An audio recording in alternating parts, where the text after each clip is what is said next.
right. You wouldn't know that I would be rusty. That went remarkably well. And I have to say that I am very proud of myself because it's been a few weeks. All kinds of things going on. I had the amazing privilege of speaking in Washington, D.C. at the Leader in Me Symposium. And I absolutely loved being there and talking to folks and doing, what it is we do. But I'm glad to be back. It's been several weeks, and especially given the guests that I get to speak to tonight. At this point, I would say we are partners in crime and fellow disruptors. But before we get to the guest, I want to remind you all that just in a few months here in June, we have the 4th annual Trauma Informed Educators Network Conference. Again, this year it is virtual for a variety of reasons. One, because we have a large international following. And so I wanted to make sure that it was accessible to anyone, no matter where you were, whether you were in New Zealand or whether you were in the UK or whether you were in Northwest Canada, wherever you're from, we wanted to make sure it was accessible for you. So make sure you get registered. It is $199. And let me tell you, this is like a sales pitch. So just get ready. Let me tell you what you get for $199 plus the Eventbrite fees, which are really expensive. But nonetheless, you get to hear from 3 amazing keynote speakers. One is Dr. Lloyd Desautel, which was just on this podcast about 2 episodes ago. You also get to hear from the relentless school nurse, Robin Kogan, who is fierce, who is unapologetic, who has so many experiences to share that I cannot wait for you to hear from Robin. And then last, my definite partner in crime, we work together as principals here in Nashville, Tennessee, fellow disruptor for sure, Dr. Ricky Gibbs II, the principal of Warner Elementary School, which was featured in The Promise podcast, which is an award-winning podcast. And then you get to hear 25 different sessions over the course of 2 days. And those 25 sessions will be recorded. So you will get the recording of all of those sessions. So I'm not a mathematician, but if I were to calculate, it's approximately 30 hours of professional learning from experts in the field, from practitioners in the field, from so many people from around the globe that you get to have access to. And then lastly, something we're really proud of that we started the very first year, and unlike most conferences, our scrappy little conference, and it really is scrappy. There's nothing fancy about it. If you've ever actually seen me, I'm very not fancy at all. I'm more scrappy, if you will. But it's our home groups. And those home groups are times in which 4 times throughout the conference, you're going to come together, even virtually, with the same group of people in a virtual circle. If it were in person, it would be a real circle, where you get to process what you've learned, you get to process and learn and get to know people, actually build a network. So it's actually using trauma-informed practices within the conference. It is quite a novel idea that we are really, really proud of. So if you have not registered, please, please, please get registered. I do see the numbers are starting to tick up, but I also know that many of you are like me and you perform well under a deadline. And what that means is you're going to wait till like June 19th, and then you're going to register.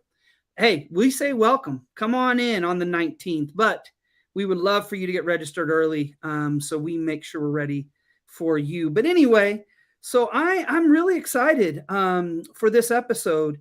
This is a returning guest and a friend of mine. So Emily Reed Daniels is an author and a creator of the remarkable The Regulated Classroom.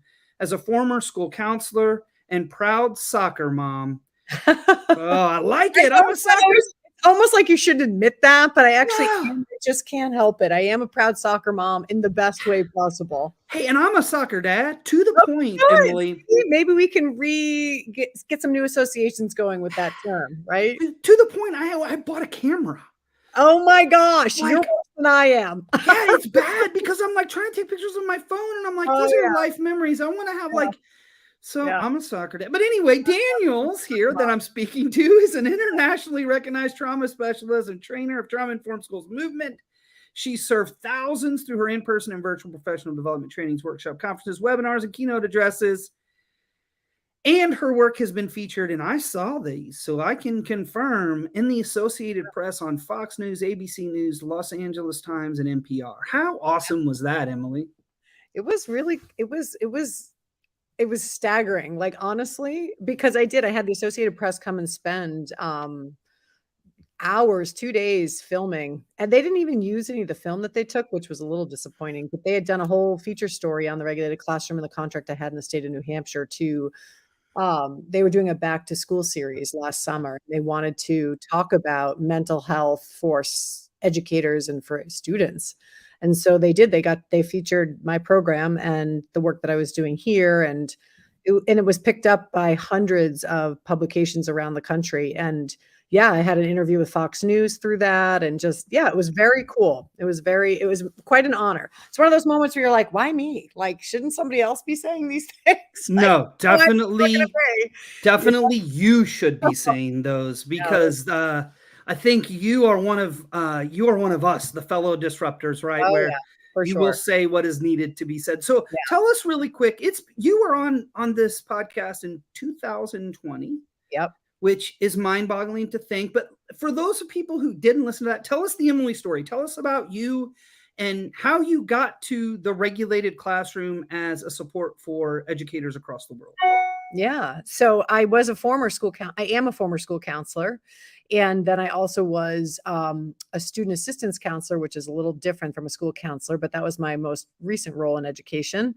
I stepped out of that in 2017, which is now 6 years ago this May, I'm crazy. I resigned my work as that and decided I wanted to do trauma-informed consulting work because I saw that I was trying really hard. Matthew, you know how this is. Trying really hard to work from a trauma-informed paradigm back in 2016 and 2017, and was coming up against such incredible barriers. I had no idea how new the movement was then. I thought like it was something that had been going on for years and I was just behind the times. Little did I know that, like, no, basically many of us have been pioneering and trying to like bring it in, right? So yeah, I left my position as a student assistance counselor, started Hear This Now, which was, my consulting business for the better part of 3 years, and then finally published The Regulated Classroom in February of 2020, and launched it at the Attachment and Trauma Network Trauma Sensitive Schools Conference in 2020, and then the world shut down. Wow. Yeah, it was crazy. It was crazy. Yeah, it was crazy because I wrote that framework to talk about and to address educator burnout and start with that piece of things. And I had no idea what was coming. And it's interesting because February 2020 was right then. I mean, I know March 6th was when we went completely virtual. So it was right then. Wow, you guys even went like a week earlier than we went. Yeah. Well, yeah, go ahead. We had a massive tornado. The reason I know is we had a massive tornado on the 3rd. And that was 2 days we were out. And then it was just a couple more days we were out again. So, I mean, I can only think about how much we needed it then. And now I project 3 years later, and it's like, we need it now more, right? But before we get into all of that, tell us about the framework. Tell us about the regulated classroom and the framework that you've developed. Yeah. So I really wanted to address what I saw it working as a school counselor and working as a student assistance counselor was how dysregulated our students were. But I also really experienced how limited we were as the adults to kind of respond to them, that we ourselves were really feeling in some ways victimized by the system, if you will. And there weren't a lot of resources to help us with our own dysregulation and our own burnout. So developed the framework to first and initially address the educator, and that be the starting point of the change work. And so it consists of 4 core practices: connectors, activators, settlers, and affirmations. And these practices, or this framework, is about how do you cultivate certain kinds of experiences that bring about a sense of regulation in the nervous system. So it's like these are experiences that in many ways imbue the environment and the relationships with cues of safety. So that's what it's about, is like, how do we do things with students and with colleagues that make us all feel, better together, you know what I mean? That like actually regulate us together and connect us together and make us feel like we're a part of something. Well, and we all know that it starts with us, right? Mm. I mean, this work starts with the adults, and It really does. I've said it on here, and I know Bruce Perry put it in his book, and I swear to you, Emily Daniels, that I promise you I haven't noted that I said it before it was in his book. But a dysregulated adult cannot regulate a dysregulated child, right? But it goes even further than that, right? A dysregulated adult can actually dysregulate a regulated child. 100%. And the more that I learned about this work, and you and I started this journey, I started in 2015, 2016 as well. The more I realized that the more work I did on myself, the better I was able to support students. Exactly. Because it was those times of my dysregulation that I then saw the most escalation within the kids I was supporting, right? Yeah. And it's Absolutely. so true, these skills, because you work with schools and I work with schools and districts, and the thing is, we want strategies. And I get it. And when we start working on strategies for the adults, there's like this little break of like, wait a minute, what do you mean I've got to? Yeah. Yeah, it's about us. Well, and what's fun, I guess maybe that's not the greatest word, but it is fun for me. I'll just say that. And that is that in light of all that we have been enduring in education in the last 3 years, but even prior to that, I actually enjoy seeing the educators respond to information and experience that's about them first. Because I mean, even, that was one of the things that always frustrated me as a school counselor, is that you'd sit in PD on PD days, and vast majority of the time it had nothing to do with your own profession. It wasn't going to enhance your effectiveness as a school counselor. Right. I did learn a lot about literacy and math and all kinds of things, but not a lot about counseling per se. And so, but the point here is just that most professional development and or just talk in general in schools is about students. And I get that, but we can't be so remiss to not acknowledge that, like, there's stuff going on for us as the adults. And when does that ever get acknowledged? You know what I mean? Yeah. And I think that's the conversation right now that has been really becoming deeper, right? And I don't want anybody to ever hear that this is a single adult issue in a classroom, right?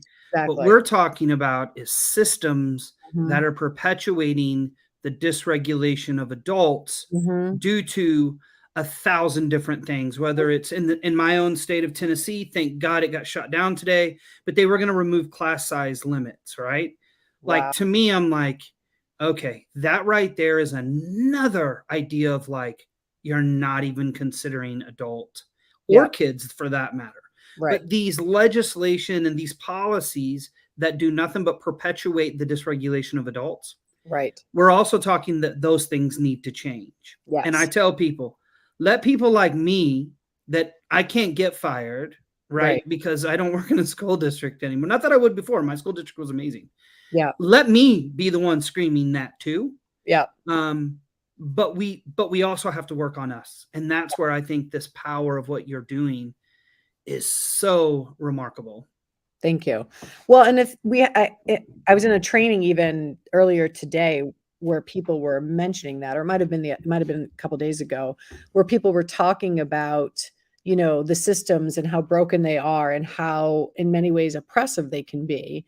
And they are. And I have experienced that firsthand, and in many ways continue to experience that firsthand, even though I don't work in a school anymore, but I work with schools, right? Right. So, but one of the things that I think is important for us to remember with that is that we are the change. Like we keep thinking that someone's coming along to bring the change. Like someone's going to change it for us. It's like, no, we are the change. And actually prioritizing what we need and what we know our students need is the change. Yeah. Like that is actually it. That is the form of, if you will, rebellion. Mm-hmm. And I almost don't even want to use that word because it sounds too provocative, but in many ways, that is exactly what we're doing when we work in a way that is trauma informed, when we work in a way that honors our humanity and honors our biological needs and honors human connection and the things that we know are necessary for rich learning environments, right? Mm-hmm. So I feel like it is partially about those structures that dictate how we do our work, but it's also about what are we ourselves doing moment to moment. And I feel like in many places people have much more permission now to do what they feel like they need to do for themselves. Yep. That literally didn't even exist as a thing 3 years ago. It's like you did that 3 years ago, you were like non-compliant, you were like on literally an improvement plan like that because you were seen as being disobedient or non-compliant, right? So insubordinate is the word. Insubordinate. Disruptor, if you will. Which I love because like deep. Okay. Anyways, I won't say anything more about that. But yes. So I feel like now there is much more, not leeway, but there's much more permission that is extended. Like we actually do need you all. And we actually do need you all to be as healthy and well as you can be, because you are the ones that make the difference for the students, you know? So that's a beautiful. It's really understanding because people know like it's not getting any easier. But I want to piggyback off what you said, right?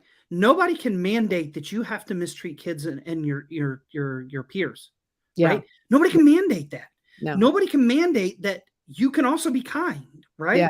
And I think, and I've said this before, and if people have heard me speak and they've heard my keynotes, I keep going back to this isn't a self-care issue. This is a collective care.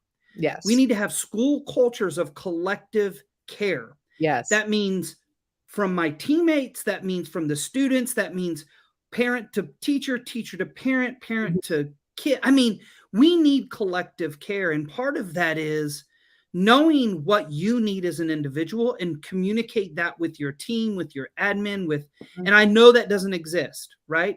But I also say you also can do that independently, right? I know what I need. I know when I need a minute.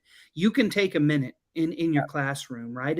And these tools are really important. So tell us about kind of not only the curriculum, but what else you all do. I know somebody just said, and I don't know who they are. They are somebody on Facebook, but they said they just ordered the regulated classroom and it came in last week. Good stuff. I don't know. I have a hard time knowing these the emojis. I don't know if those are high fives or waving hands, but whatever they are, they're really excited. Like, woo, woo. That's how I take it. It's always like a woo woo. That's how I do it when I do it, right? One, I had it wrong. I've been using it for like 4 years, and apparently I was using it incorrectly. And I'm like, oh no, I hope I didn't offend anyone. But anyway, tell us about what teachers get. Right. So, well, a couple things going back to what you were just saying too about, we can be kind or we can be, not kind. I really see those kinds of behaviors through the lens of regulation exclusively. So what I'm trying to do is enable educators to identify first and foremost for themselves what makes you feel good.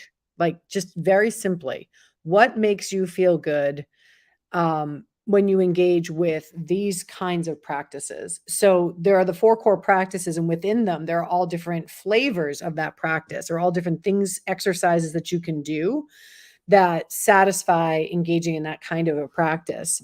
And when I train folks, I'm trying to help them to really get a deeply embodied experience of the practice so they can know, does that land for them? Does that actually help them feel a greater sense of regulation, connection, just maybe it's groundedness, and that's the piece where, you might have limited ability to change the structure that you're in, but you do have the opportunity to engage in a practice that is in that moment, something that will bring you into a greater state of regulation that then you can do with your students. So all the practices are intended as a form of co-regulation. So they're things that you do with your students or with your staff. And you don't have to, you know, I mean, so you don't have to, oh my God, I just totally lost my train of thought. I think I saw the scrolling thing that came by, Matt.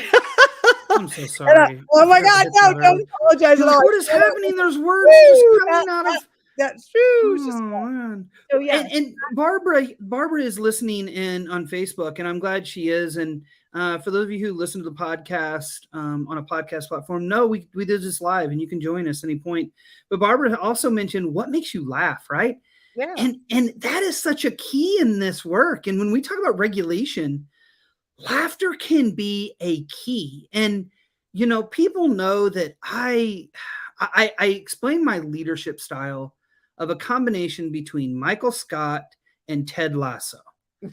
That's how I see my leadership style, right? So laughing was a big part of my leadership style, right? Yeah. And it came down to our tracksuit Tuesdays, which I know I've talked on here. Oh We my got custom tracksuits made for ourselves with our names on the back, and every Tuesday we wore them. My favorite thing to do when it came to laughter was we did Pranksgiving right before the Thanksgiving break, and you had to opt in, so you had a thing outside your door like free game. And it was a prank war all day, right? I love that. That is so fabulous. That is so, And the I mean, laughter was it. exactly. And I honestly feel like, and I say this in trainings and I, facilitate this for people is like, and someone said this in a conference that I attended last year for training, which is that what we need right now more than anything are peak moments in schools. Like we need to be having like, what is like that best moment, like that greatest like belly laugh or that just feeling of joy that's just entirely visceral and contagious and infectious.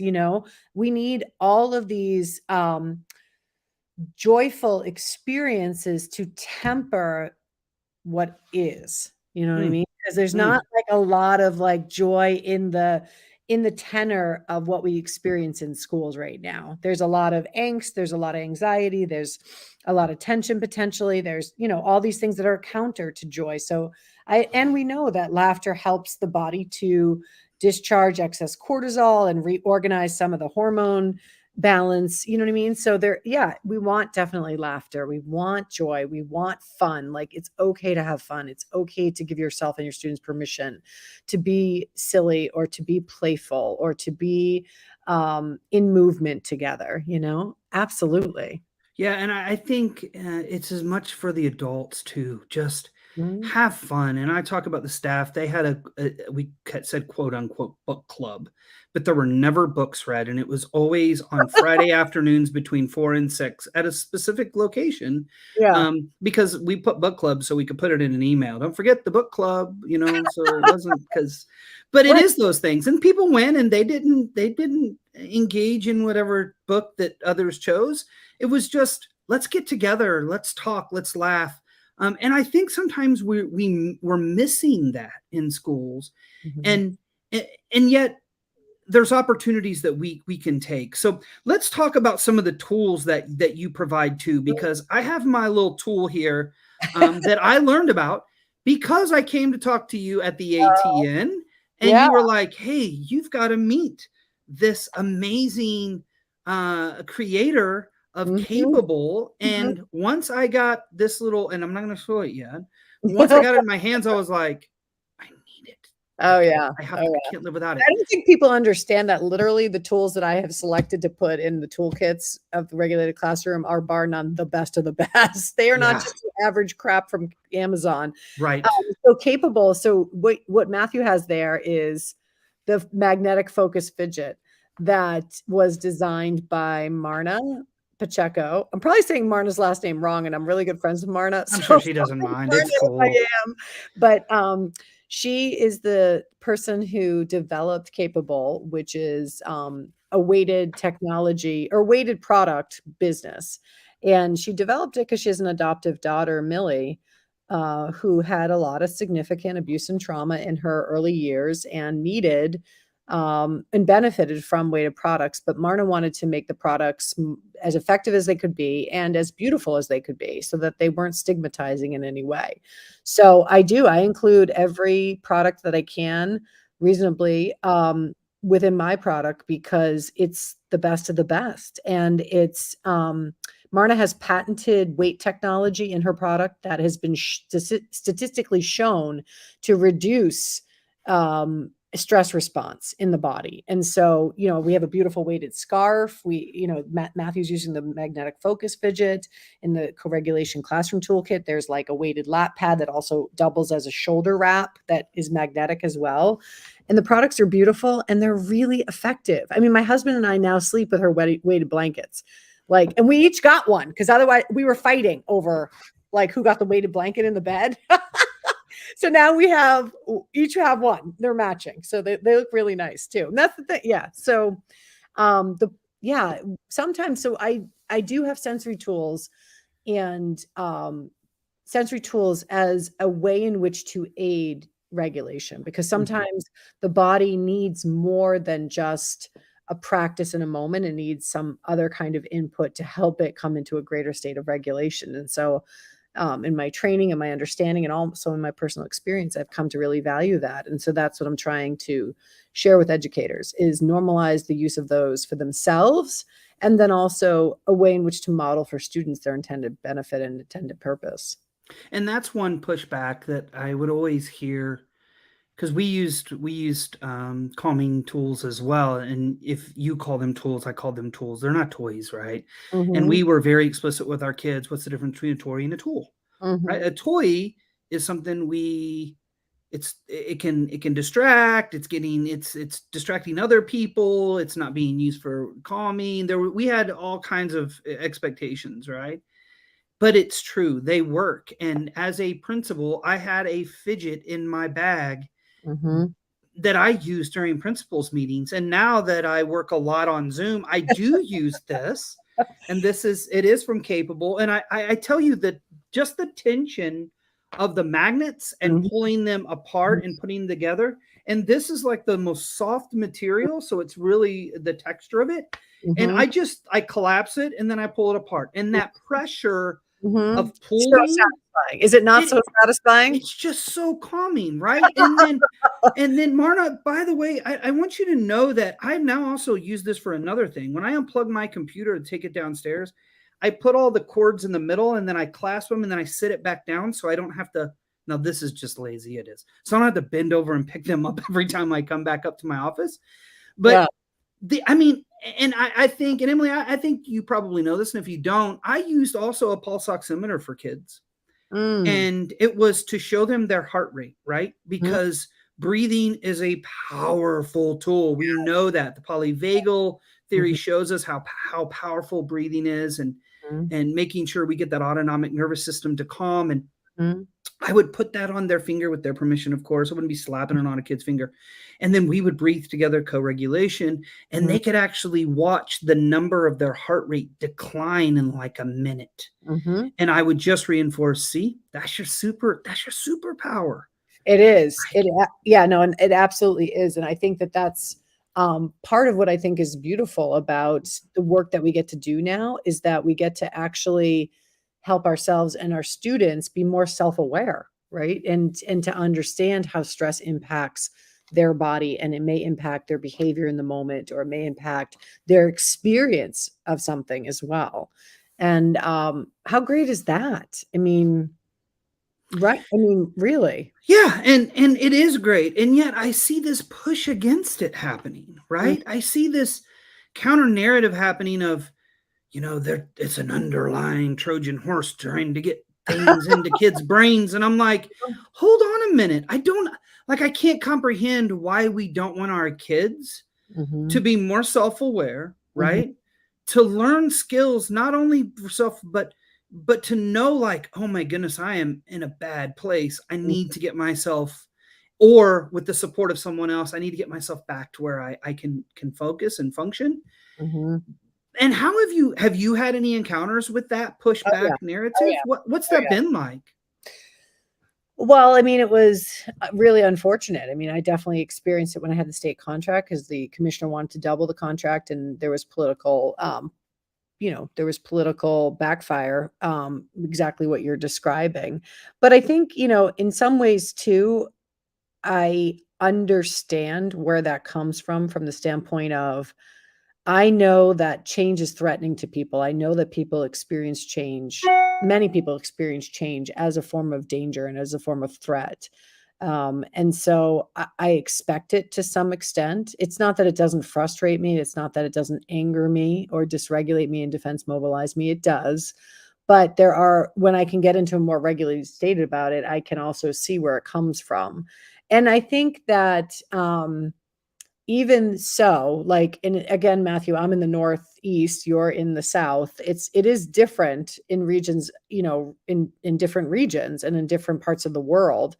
But I feel like in general, unlike most things in education, things are moving quickly and still moving quickly, and things are changing quickly, which is such a breath of fresh air. Mm-hmm. Right? So as much as, yes, I have absolutely personally encountered exactly what you're describing, and it affected my work directly. I also have seen the opposite of that. And now my work is exploding. It has exploded, and the demand is explosive. And I think that's because the need is so great, and there's enough willingness or regulation on the part of decision makers to say, okay, you're right, we got to do something different here. Mm-hmm. What are we going to do? That kind of a thing. So yeah, it's frustrating, but I also think change is coming. We are there. We're riding that wave of change. I'm fully believing in it and manifesting it.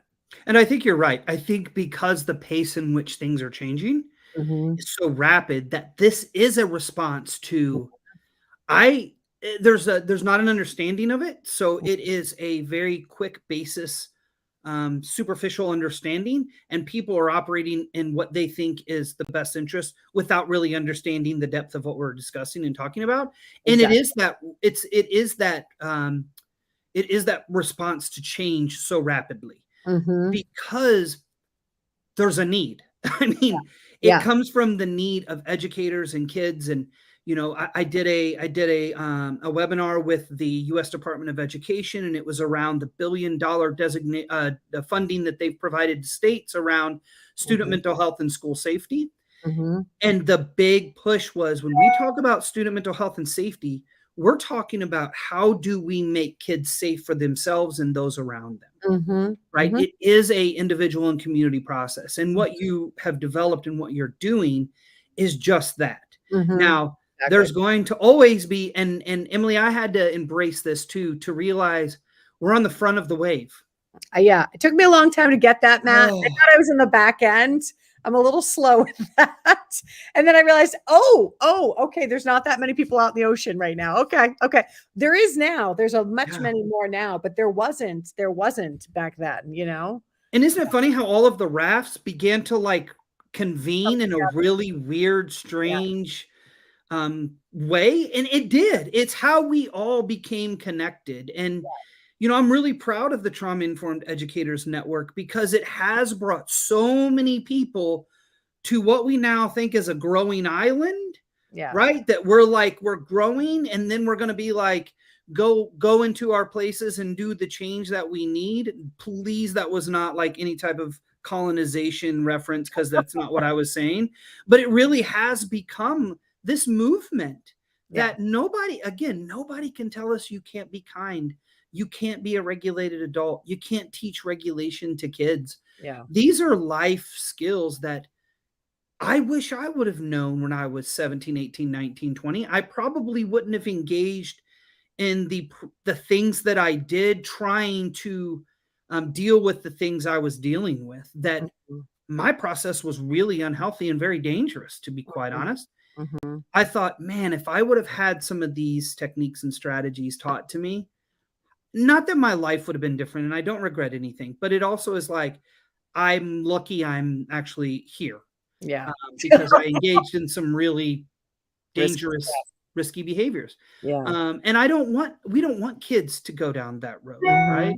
Many of us have been there, and I don't want anyone, my child or anyone else's child, to have those coping skills that are not safe and healthy. So so tell me, I mean, 2020, right? Right? I know.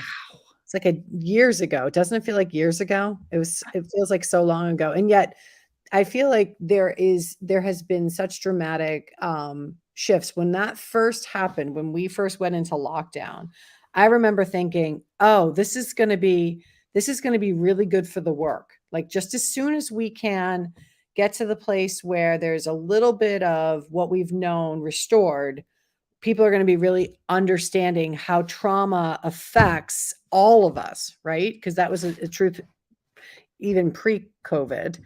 And then what happened was, and I don't know if you think this or not, but I feel like it was a real disruption to what was coalescing before, meaning the trauma-informed work was coalescing and it was mobilizing and it was growing, and the wave was, feeling like it was starting to crest or something, but it totally stopped all of that traction.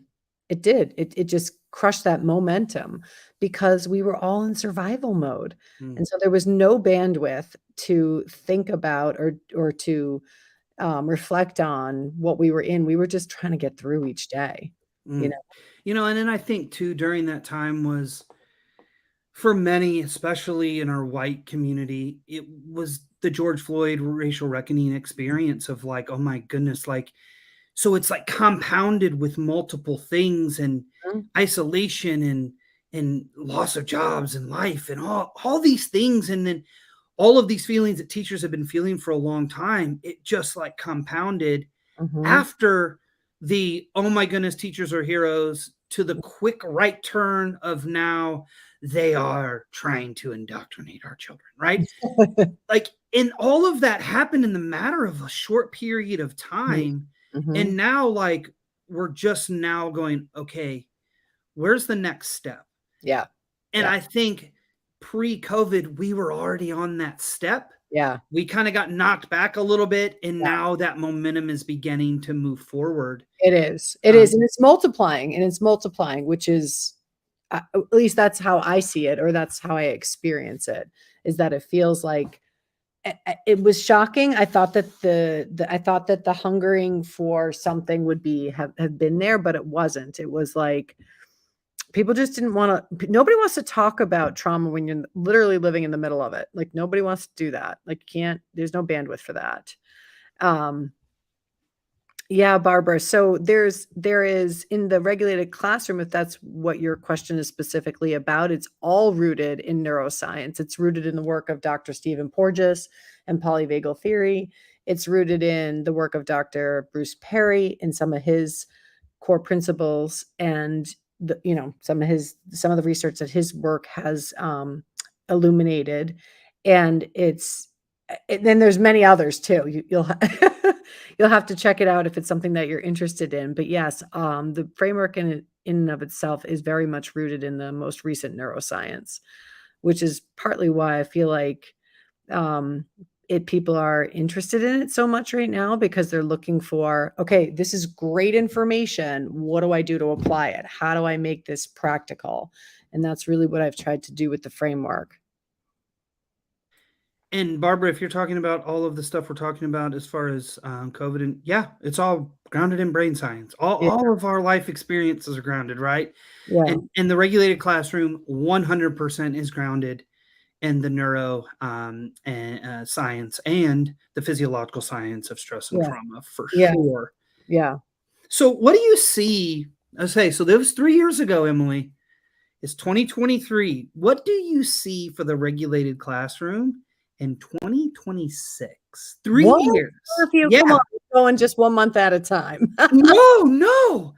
If you could be like, this is it, right? Because in 3 years, Emily, we're gonna see each other at another thing. I'm gonna be like, hey, you know what? Let's come on the podcast, and then we're gonna go, do you remember 6 years ago? Right. You were just like, I'm gonna do this regulated classroom. Yeah. And then 2023, you're like, hey, I'm doing it. And by the way, I saw your post. I saw all the boxes in that little the little room where all the magic happens, where you do all the packing.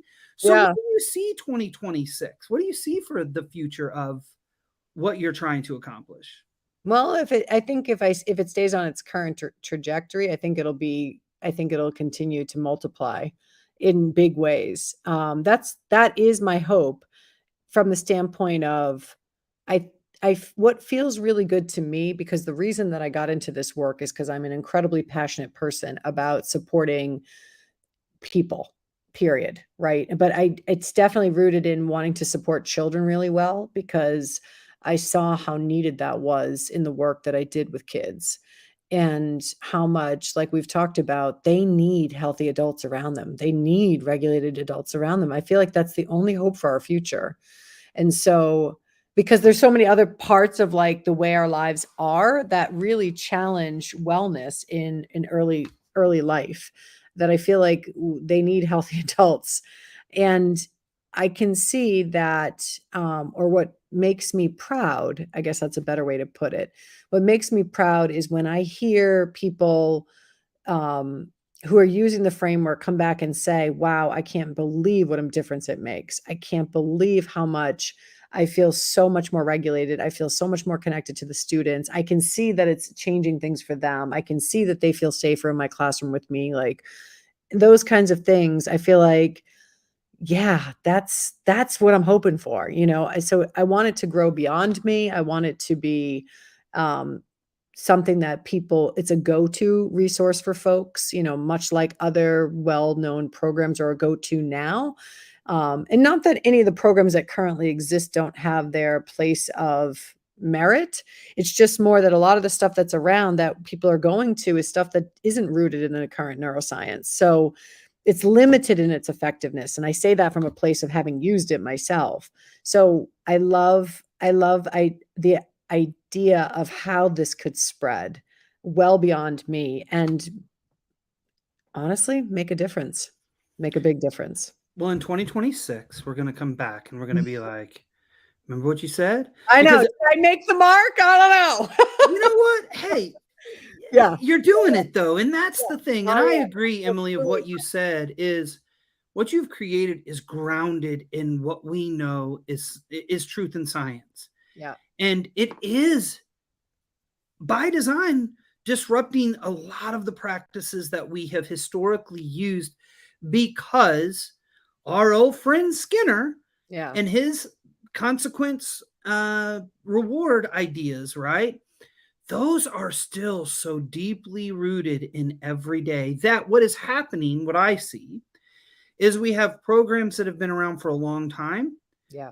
Tweaking a little bit, making something shiny over here, changing the name and saying it's trauma informed. Right. Exactly.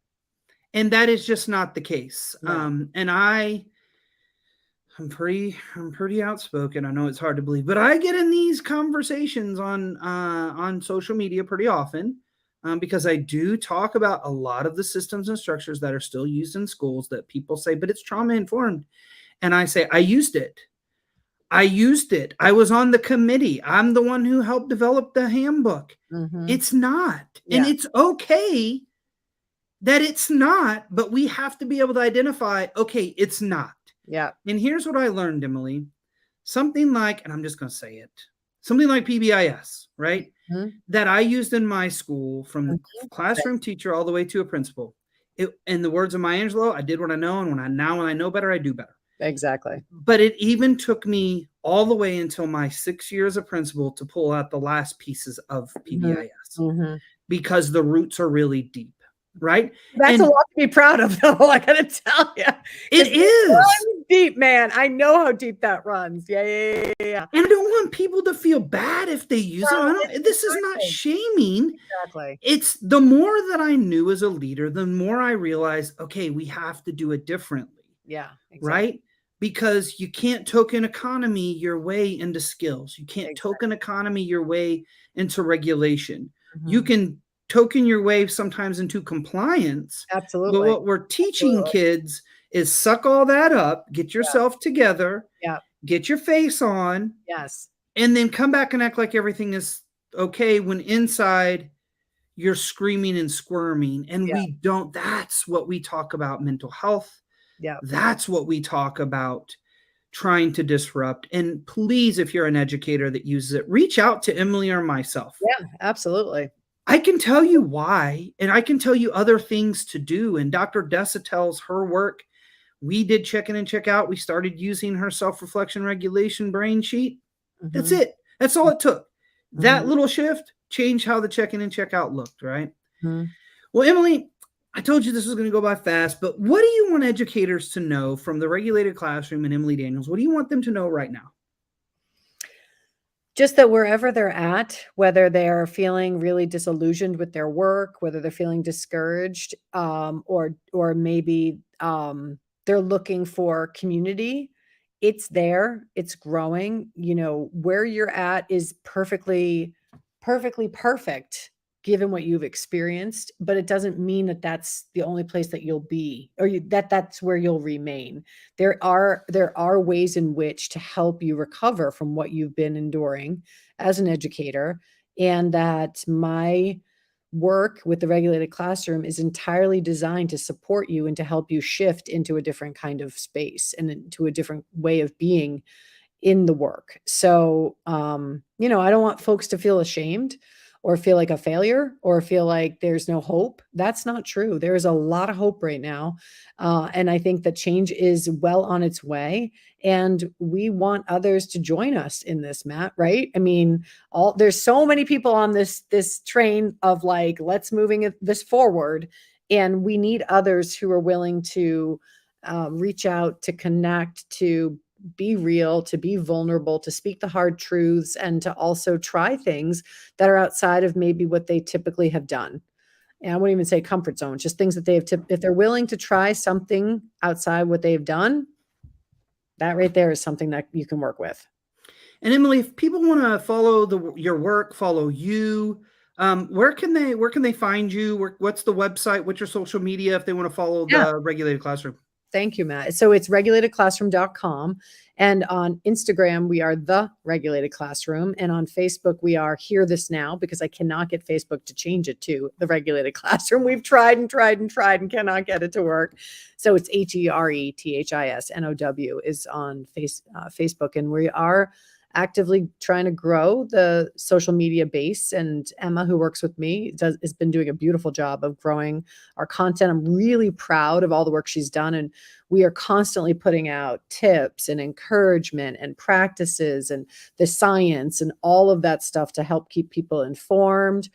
Oh, Ginger's love. I love Ginger's love.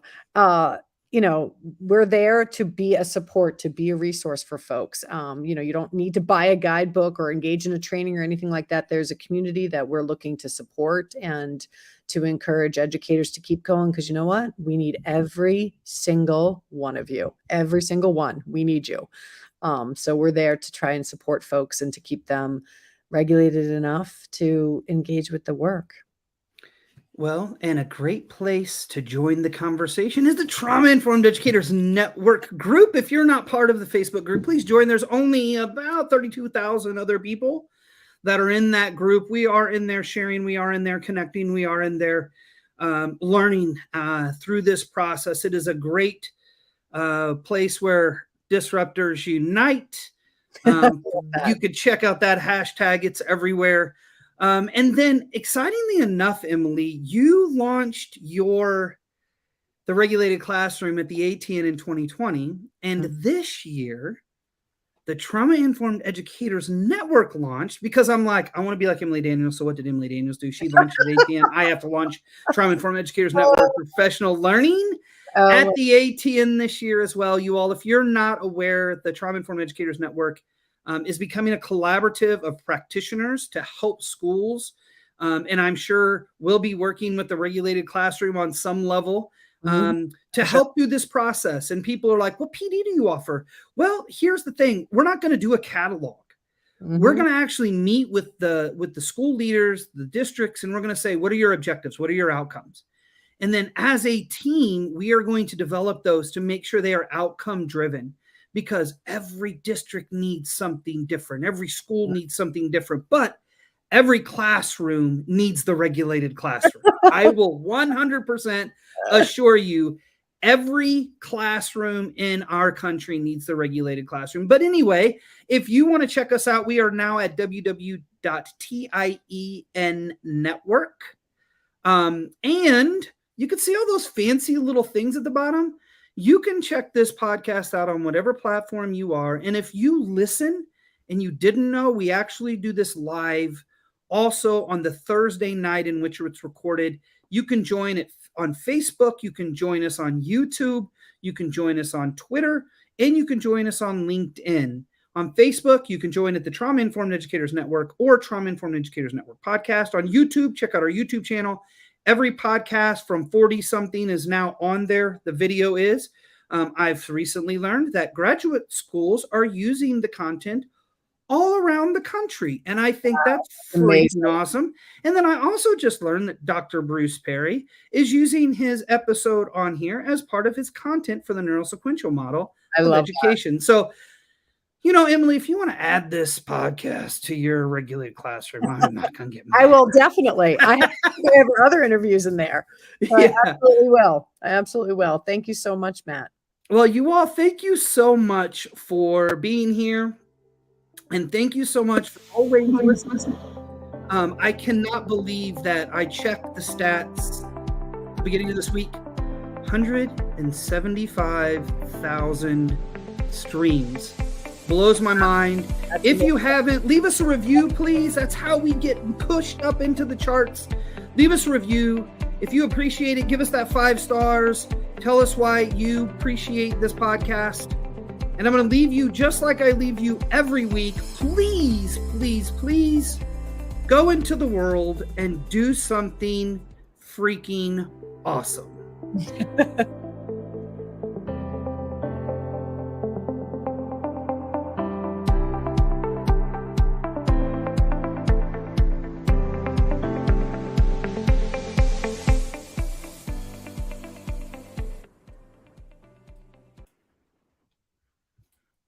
All right, we're still. What's that? We're still live, so we're going to say bye to everyone else that's live. Bye, guys. Bye. Thank you all for who came.